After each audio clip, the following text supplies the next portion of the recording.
Bago ko takpan ito ay i-double check muna natin yung loob.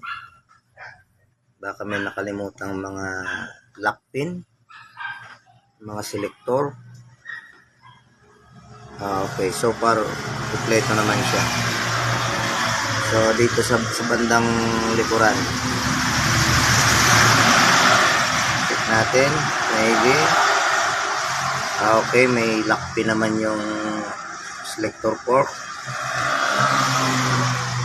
Kalak na yung mga nuts. And now, pwede na natin ito takipan. Lagay na natin yung cover niya. So, overtime tayo. So, lalagyan ko na ito ng Vita Gray. Para matakpan na.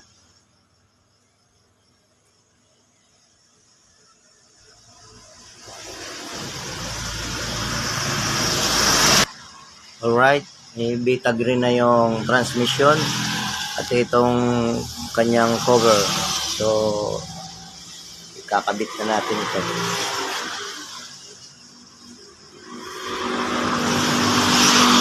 Pagkabit pala nito ay hindi pwede ibalik-balik na rin. Ipapasok sa kanyang mga butas.